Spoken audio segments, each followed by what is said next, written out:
my name's William Clark. I'm a professor of material science and engineering, which is housed in Watts Hall and the McQuigg complex where the incident took place. I actually had taught a class a little bit down the road in Evans' lab from 8 to 9. I'd gone back to my office in Watts Hall, and as one does at that time of day, made coffee, and just started it when our building fire alarm went off. So everybody exited the building. It turned out it was a gas leak in some equipment in one of the research laboratories. So everybody was standing outside. The Columbus Fire Department turned up. The Columbus Police Department, I think, came with them as well. And firemen in the full gear and breathing apparatus went in to check on this leak. After about probably 15-20 minutes, the firemen came out, and that's usually a sign that they've cleared the building and it's about time to go in. And I began to walk back a little bit east on West 19th towards the back entrance of Watts Hall there, which fronts onto that street. And as I was walking, I suddenly heard a shout and then this tremendous crash. And it was the silver car, the perpetrator's car, that had mounted the curb and hit a large, well, you saw them probably, one of those large concrete planters on the curb, and bounced off. And that did enough damage to stop the car, and as it was stopping, I assumed, because I didn't really see it, as it was stopping, it clipped the back of my right leg and basically flipped me up in the air, and I landed on concrete, which at my age is not what you want to do. And so I was there and a little bit dazed and figuring how to get up. And meanwhile, the perpetrator had exited the vehicle on the other side, the road side, which was his driver's side, and had begun to attack the students. And there was a lot of noise and a lot of shouting. However, I got up, and with a number of students and some others, they started to make progress towards the building, to get in the building and hide. And even as I was doing that, before I could get to the back end of the building, which was only probably 20 yards away, I heard the 3 shots that presumably were the ones that Officer Hushko fired that took down the assailant. That was it. I went down into the basement of the building, which of course I know very well. Okay, which I know very well, and sat there, and one of the students with me said, "Oh, you're bleeding." And I said, "Yeah, well, I've got a little blood." No, he said, "No," and there were footprints of blood all the way down the hall. So at that point, they called one of the emergency, I think it was in the fire department, emergency technicians. They came down, and they were fortunately already on the scene, and I was taken from there and transported to OSU Medical Center, where I was extremely well looked after. So I've just been discharged this afternoon. So, and that's why I have yellow socks on and walking a little slowly, so what I usually do. And did you hear the assailant say anything during this time when you were... No, I never heard the assailant say anything. First of all, my injuries, I say I've got I had 2 deep lacerations down here just above the right ankle towards the back.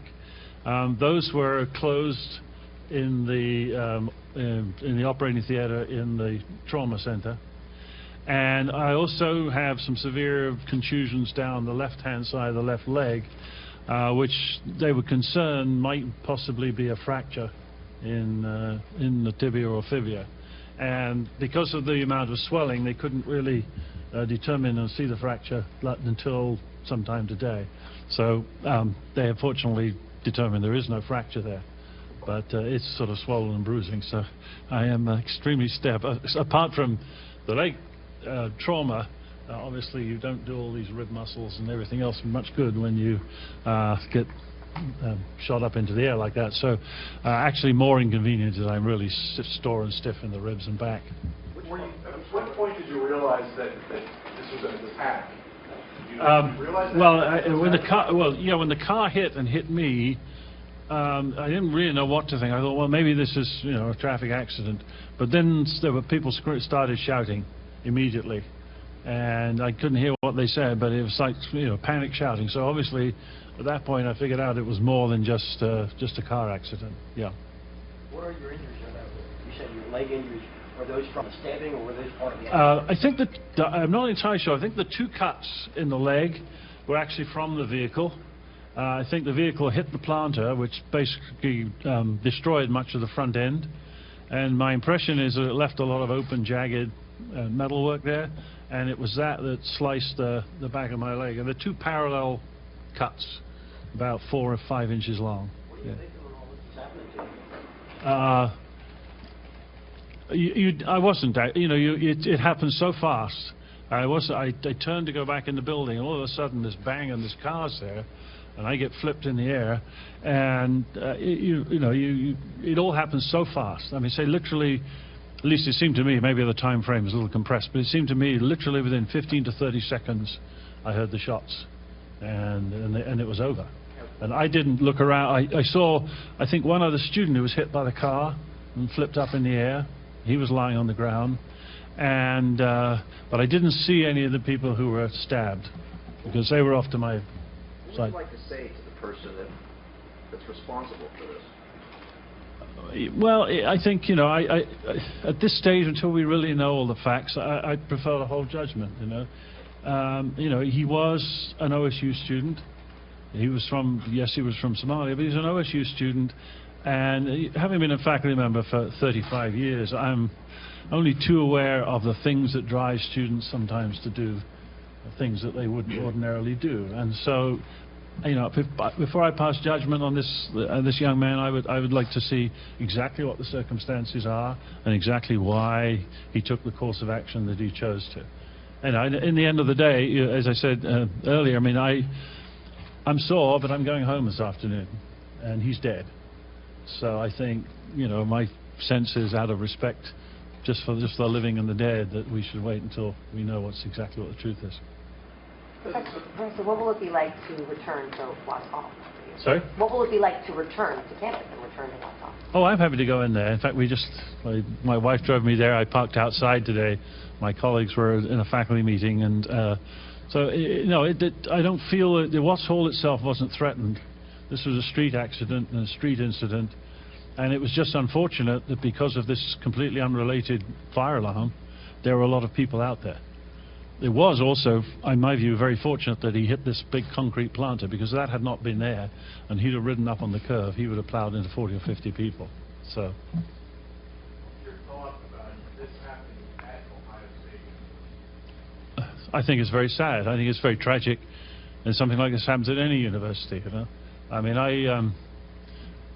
I decided on a career in universities because, I think there's some sort of calling there. Taking young people at 17, 18, you're trying to turn them into functional adults, and that doesn't just mean you train them in the classroom. You're also trying to show them how to live life. And so whenever anything like this happens, I think it's absolutely tragic. I mean, it's tragic for the people who are hurt. It's tragic for the young man's family and relatives, if they weren't implicated in anything sinister. So I think it's very, very sad. And I think it's sad, especially on university campuses of all places, because those are the one places where, you feel that young people should be safe.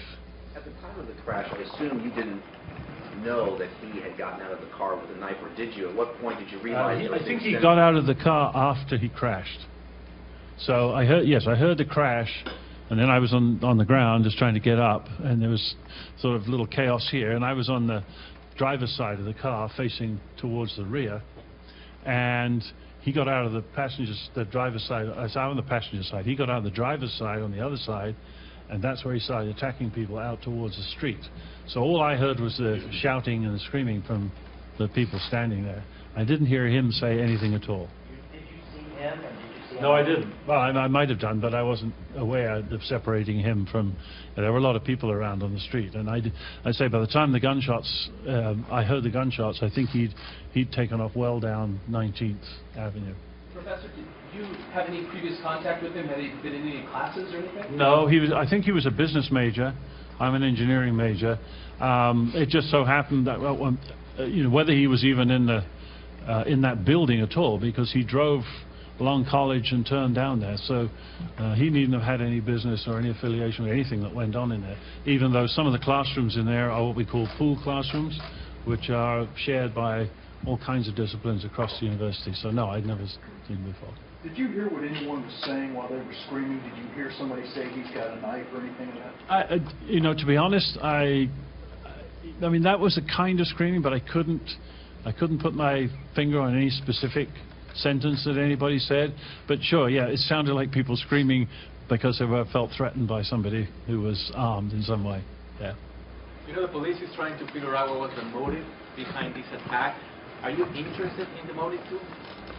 Well, sure. I mean, you know, like I said before, I think I would like to see what all the circumstances are that led to him doing this, and all the history that led up to it. I mean, whether there's an implication with stresses at school or with colleagues, because you know, he graduated from Columbus State, I think, in the spring, and the pictures of the graduation show this jubilant young man.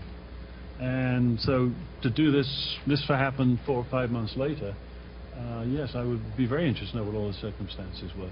Do you think he got radicalized by the internet, by what he read? I know it's a guess from your part, but you're a professor, you work with students. But yeah, I'm a professor, I'm a research professor, so I like to make my guesses based on data, I'm afraid. So no, I don't know. I mean, and I'm not going to speculate on whether he did or whether he didn't. I mean, there are all kinds of ways that something like that could happen if it did, but you know, until we find out, I think that, you know, the FBI and the Columbus police and so on, much better place to do that. I mean, that in the last 30 minutes or so that ISIS has taken responsibility for this act?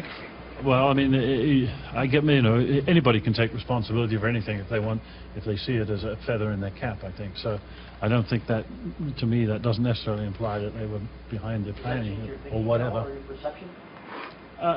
No, because I don't, until I know that whether it was, in fact, behind it, till I know that this wasn't something to do with some radical group, and whether that is the entire story, or whether there's some other personal and family issues and social issues behind it, you know, I would hold judgment and not make a... How far did you get into the building before you realized that you were... I went down, we went into the building in Watts, down into the basement. A lot of rooms in the basement, which I know very well. So probably 20 yards or so. And, you know, my legs were sore, but I didn't have any particular pain. I was surprised to see the cut. And I was even more surprised to see the footprints. But it bled a lot. But you had said that you had flipped up in the air when you were the force of the car. Yeah. He just kind of took the, you know, it's like somebody taking your legs out from under you. Yeah.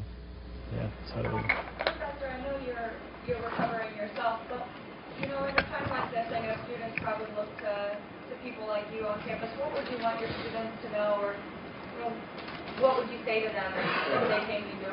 Well, you know, I have a group of students. The class I'm teaching is a group of our students, and many of them were standing there when this took place. And so, you know, I'm supposed to meet with them tomorrow. I hope I don't get in trouble for this, but I've cancelled that class. And I think when we meet on Friday, just to give them a little time to adjust to it, because some of them, I saw some of them were extremely distraught. And so I think we may talk a little bit about it on Friday in class to open it up. But, you know, I just hope people realize that horrible as this is, you know, this is one of these isolated incidents. We're an enormous community at Ohio State. We're 50, 60,000. And it's terrible when something like this happens on a university campus.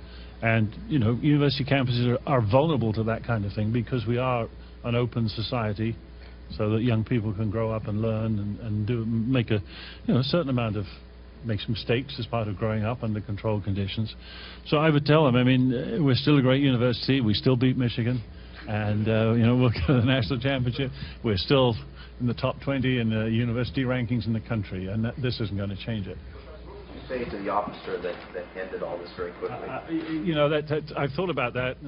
It turns out my daughter knows him, from a friend of similar age. To me, if he was here, I'd put my arm around him and, you know, and tell him he's got a lot to cope with in the days to come. He's got to live with this for the rest of his life. But he did the right thing. That's what he was trained to do, and that's what he did. And who knows, it was a lot of people walking around between classes. Who knows what other damage this young man would have done. And my understanding is that he was challenged 3 times to put the knife down and advance towards the officer, and I don't think he had much choice.